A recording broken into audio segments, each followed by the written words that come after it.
Всем доброй ночи, друзья мои. Вот я вернулась к делам, точнее к каналу, что немаловажно, чем другие мои дела, потому что то, что я дарю вам здесь, это останется и после меня. Я дарила вам огромное количество скоропомощников, шепотков, заговоров, и считаю, что их много не бывает. Наше общество чем дальше, тем более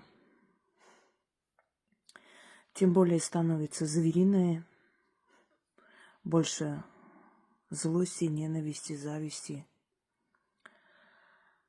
И защита нам с вами еще ближайшие 100 с чем-то лет точно пригодится. И после пригодится, конечно. Но ближайшие 100 лет – это начало новой цивилизации. Пригодится более чем. Во все времена люди были коварны, и были и добрые. Люди творили зло и добро. Всякие были люди, и сейчас такие же, но в количественном соотношении сейчас злых людей стало больше. Поскольку мы с вами живем в эпоху перемен. Мы живем в то время, когда еще до нашего рождения, но наше тысячелетие, начало нашего тысячелетия, рухнула империя, Российская империя, вследствие революции. Потом был красный террор, очень много невинных людей, гулаги, ссылки. Потом вроде бы немного, как бы это все, лед тронулся, начался оттепель хрущевский, разоблачение культа личности и прочее. Прошли годы, страна стала более стабильной. Но мы и не говорим еще и о войне, 40-е годы, да, потрясение великое. После стабильности пришли годы перестройки. Потом 90-е. Рухнула еще раз огромная империя, опять же, вследствие революции. Потом начались войны, локальные конфликты, горячие точки, гибель огромного количества молодых людей, голодные годы, блокада и прочее, и прочее. И мы с вами оказались вот между молотом и наковальней. Только поверили, что начинается какая-то стабильность, опять и снова, и опять. И испытаний будет много. Сильные люди стали еще сильнее, слабые люди сломались, злобные люди излили всю свою злобу и показали свое истинное лицо. И поэтому не удивляйтесь, что мы живем в такую эпоху, где озлобленность людей, тщедушность, малодушие, подлость и иные не самые лучшие качества преобладают. Мы пришли в такое время, когда чем подлее, чем грязнее, чем вульгарнее, тем больше вроде молодец, умеет жить, так и надо, за себя надо бороться. Подразумевает бороться за себя – это лезть в чужую семью, увести чужого мужа. Одна молодая певица, которая в последнее время все время плачет о том, что ее муж великовозрастный с любовницами поехал отдыхать, а она его лечит, а он такой вот свинья неблагодарный. И в то же самое время в своих признаниях говорит, что когда-то увела его из семьи, разбила их семью, жизнь, и приводит такой аргумент и оправдание, мол, я все понимаю, что это был подлый поступок, но мне нужно было обеспечить себе будущее и своему ребенку. Обеспечить будущее себе и ребенку за счет слез другой женщины и другого ребенка. И чему удивляться, что через много лет она оказалась в том же дурацком положении, что та женщина. А может, еще хуже. Правда? Вот о чем речь, что люди не задумываются, что, причиняя подлость и вот это вот народные выражения: на чужом горбу в рай не въедешь, на чужих слезах счастье свое не построишь, почему-то игнорируют люди, не понимают. А это великие истины. Это просто определенные законы, коны мироздания, которые тысячелетиями народ проверяет на себе и понимает, как это работает. Ну, тогда люди не умели так говорить, вот это вот так работает, да, у них было совсем другое, как бы другой лексикон, и по-другому преподносили. Но они пытались своим потомкам сказать, оставить эти мудрости, что дети наши, вот так не поступайте, потому что через некоторое время не думайте ни о каком бумеранге, ерунда это все, никаких бумерангов не существует. Бумеранг мы сами должны ускорить. Нет, ну просто есть определенное равновесие Вселенной. Если ты ничего не отдаешь, просто забираешь, через некоторое время у тебя заберут именно то, что ты забрала незаконно. Легкие деньги приносят проблемы. Ворованные деньги приносят тюрьму, тем самым и всякие болезни, сломленные жизни и так далее. Да? Уведенный муж рано или поздно будет уведен другой женщиной. Вот так вот и происходит во Вселенной. Быть честным человеком, порядочным человеком гораздо, конечно, сложнее. Намного легче быть коварным, подлым, потому что мир коварен и подлый. И этот мир вам не, скажем так, институт благородных девиц. Этот мир – арена, где люди сражаются друг с другом. Мы с вами гладиаторы, идущие на смерть. И когда человек становится известен или чего-то добивается, он считает, что выходит на эту арену, где идущие на смерть приветствует тебя Цезарь. Вот примерно то же самое и будут наблюдать за вашей борьбой, кто кого уничтожит. И те, которые рукоплескали тебе, и кланялись, и благодарили, и целовали руки, как только ты упадешь, будут показывать палец вниз, как в Древнем Риме, этот жест, что добивай его или ее.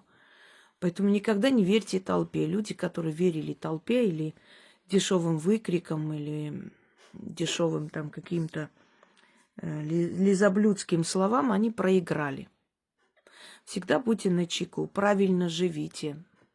Откладывайте себе на жизнь, не на черный день, не планируйте себе черный день.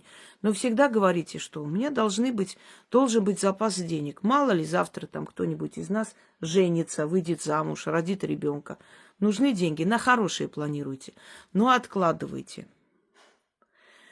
Не радуйтесь легким деньгам и легкому успеху. Всегда настораживайтесь, потому что легко дается, легко забирается. И много таких мудростей, которые, казалось бы, тавтология, и часто слышат как такие избитые фразы, но в этом кроется истина жизни, и это реальность. Работайте над своим языком, над выражением. Языком не в том смысле, чтобы там язык очищать, а именно вот ваш интеллект, потому что каким языком вы владеете, таким интеллектом владеете вы. Когда человек ведет блог, и кроме типа того, это самое, как говорится, типа того, типа этого, типа вот как-то вот максимально типа вот типа, и ты смотришь и думаешь, ну не просто скудоумие, это очень бедный мозг. Он не может воспроизвести ничего, кроме однообразных фраз и прочее. Изучайте многие языки. Чем больше знаешь языков, тем больше ты человек. Потому что лучше начинаешь понимать. Вся агрессия, ненависть мира исходит из-за невежества. Когда люди вместе работают, вместе что-то строят, когда люди общаются, дружат, разговаривают, ездят и так далее, они понимают, что везде есть люди, везде есть хорошие и плохие люди, как люди, радуются, плачут одинаково, любят и ненавидят одинаково, и что цвет кожи или разрез глаз – это ни о чем. Внутреннее содержание, понимаете? Шоколад тоже вот на полках стоит, там он разнообразный. Можно одну и ту же начинку, скажем, обернуть одинаковыми этими фантиками. Но когда раскрывается, там совершенно другое. Не судите людей по красоте или по внешности, судите по их поступкам. Когда человек красив в душе, вот вы заметили на старости лет, когда откидывается все лишнее, вот и красивая фигура, и пышная грудь, и красивые ножки, не знаю, волосы пышные. Вот постепенно оно уходит, и приходит старость. И вот все то, вот эта обманка, чем можно заманить людей, близких там, или женщина заманивает мужчин, мужчина женщин, это все сходит на нет, и остается вот настоящая суть человека.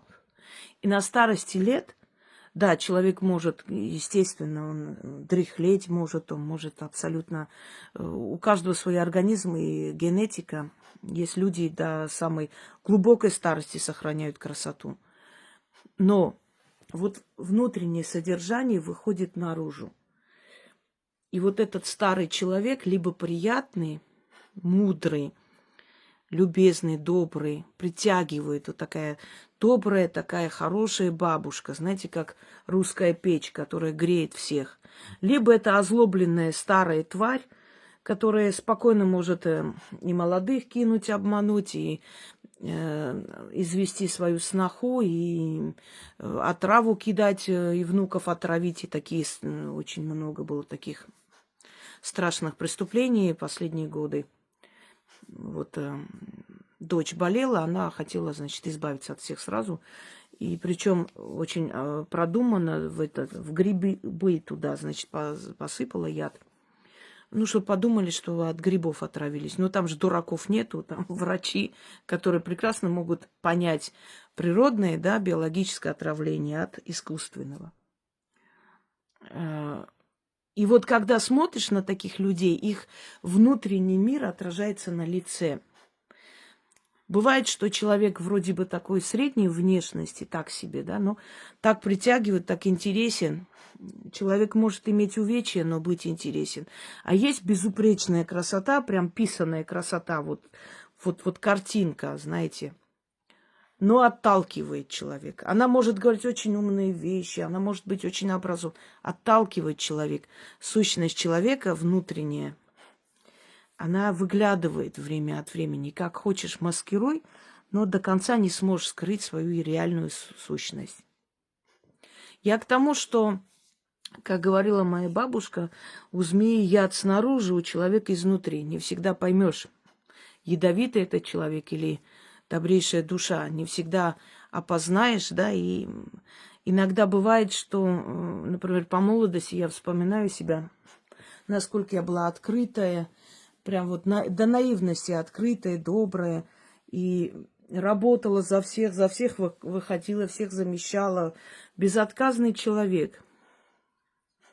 Однажды подхожу, они не ожидали, я не должна была выйти на работу, просто пришла там тетради забрать, и подхожу к кабинету и слышу разговор тех людей, которым я много-много раз выручала и помогала, и сценарий за них писала, и с этими детьми занималась. Она потом говорила, что это она сделала, а я смолчала. И я слышу очень подлый разговор обо мне.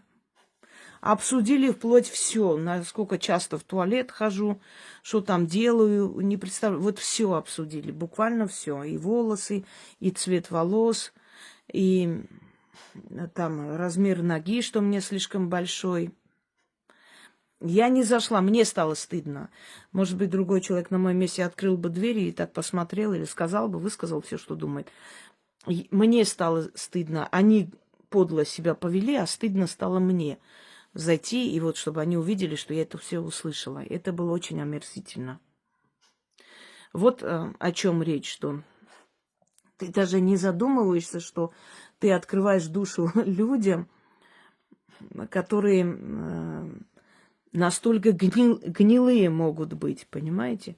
Поэтому будьте осторожны, не откровенничайте слишком, не давайте повод людям, которые с вами рядом находятся и работают, над вами потом командовать. Потому что когда ты раскрываешь и говоришь о своем несчастье, люди начинают уже на тебя смотреть как на слабого.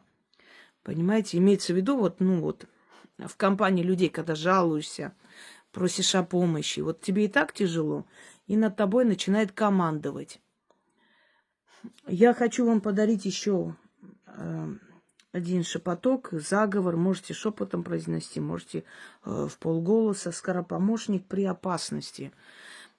Предположим, чаще всего опасность может застать человека незапланированно, неожиданно, как правило. Предположим, там вы работаете где-то, у вас там какой-то непорядок с документами, и пришли там проверять. Предположим, вы опоздали куда-то, и чтобы директор там не поняла, что вы как бы с опозданием пришли на работу. Предположим, что-то там не доглядели, не сделали, что-то случилось на работе. Например, с детьми там работаете, вот ребенок упал там, разбил нос, и вот будет разборка, разговор, чтобы все это сложилось и как бы помягче ушло, быстрее. Найдите какое-нибудь укромное место и прочитайте 3 раза. Вообще действует и с 1 раза, но 3 раза это так наверняка. Для себя. Вот этот скоропомощник. И я вас уверяю, что это дело сразу решится в вашу пользу. Но хочу вам сказать, что скоропомощник, он именно название говорит за себя. Быстро, скоро помогает, но для этого случая. Вот ритуалы, например, они долговечные. Вы сделали денежный ритуал и определенное время, значит, он будет работать, вы должны снова дать эту энергию. Не люблю новые новомодные слова, они не выражают всю суть, но оно может быть понятнее для нового поколения. Прокачка энергии называется. Отдавать энергию тому культу, который вы создали, да, этот дух вы вызвали. Как более так грубо объяснить, чтобы вы поняли. Защиту вы читаете. Представьте, что вы создали такой невидимый шар вокруг себя. Защиту начитали. И этот шар, он вас оберегает. Но время от времени этот шар нужно по новой обновить, увеличить, потому что он постепенно сужается. Вы снова должны читать, усилить этот шар вокруг себя. Или тот же самый шар денежный, да, предположим. Вы начитали, представьте, что сила денежная вас окутывает как шар. Оно невидимо. Чтобы вы понимали, для сравнения, остановить дождь, я вам показывала, вызвать дождь, остановить ветер. Это физическое проявление магии, вы это видите. Начитать, например, на грыжу ребенка, и грыжа исчезает, да? Физически вы это увидели. А все остальное точно так же физически существует, потому как ученые уже не раз доказывают, что мысль материальна. Знаете, по-моему, кортизол, если я не ошибаюсь, это выделяется, когда человек страдает, когда он переживает, у него избыток кортизола выделяется. Кортизол начинает действовать на сердце. Сердце начинает каменеть. То есть упруга сердца начинает страдать очень сильно. А сердце на Востоке всегда считали пристанищем чувств. То есть человек начинает каменеть, его чувства каменеют, он становится злым, он становится безразличным. Понимаете, когда говорят каменное сердце или окаменело сердце, или сердце каменеет от этого, это нам казалось всегда, что это просто условные выражения. Оказывается, что древние люди знали нечто, о чем мы только начинаем понимать и догадываться. Это нам кажется, что мы самая продвинутая цивилизация, и те, кто до нас жил, это так себе отсталые люди. Это совершенно не так. Так вот тот же самый шар, предположим, который призывается и так невидимо Значит, нас окружает вот эта вот сила, круг силы. Что меняет, как понять, что оно действительно действует? Потому что грыжа исчезла, мы увидели физически. Вот голова болела, начитали, головная боль прошла. А вот спина у человека болела все время, да, у меня был такой случай, она не могла поверить. Ходила опять в разные стороны. Не может быть такого.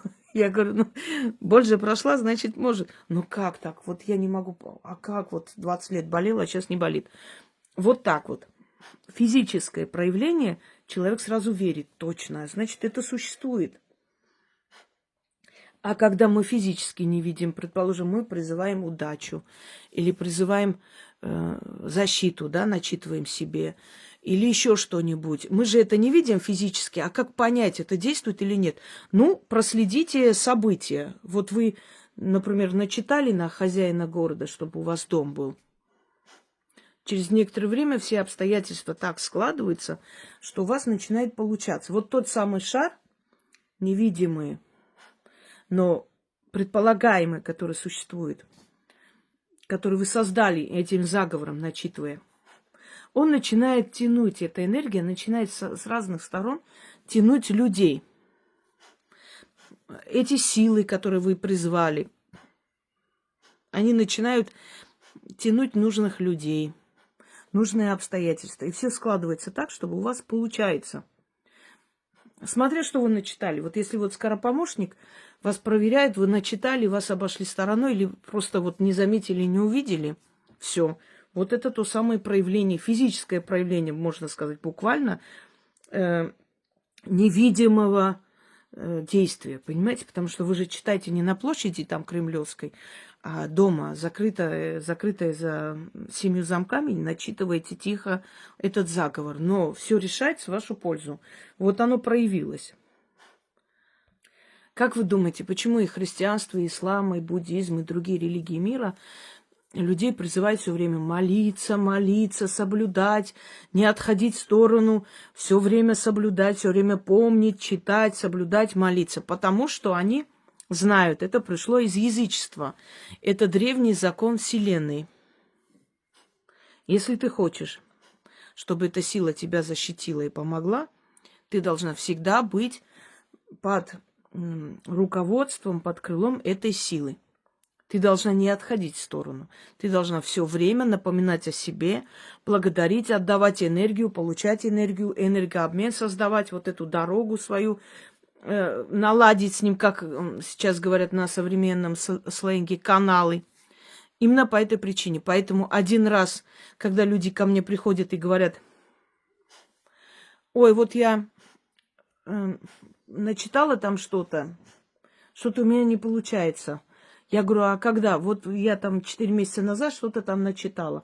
Я говорю, друзья мои, это все равно как у человека, не знаю, гангрена, предположим, а он пошел, выпил аспирин и ждет, чтобы все вылечилось. Это же ненормально, правда? Если у тебя серьезные проблемы, значит, ты должна серьезно за это взяться и вот этот шар реально создавать. Не на словах, а действовать. Так вот, скоропомощник, шепоток, который действует, помогает в данный момент, он помогает вот сейчас. Гаишник подходит, остановил, взяли, прочитали, он подошел, там проверил, все нормально, езжайте. Подействовало. Но он не подействует на другого гаишника, потому что это вы начитали именно на этот случай. Ритуал, он подействует определенное время, смотря на что вы начитали. Там защиту начитали от врагов или там на деньги. Вот определенное время это все сработает замечательно. Но потом начнет ослабевать сила этого заговора. Вы должны снова читать, если у вас есть необходимость в этом.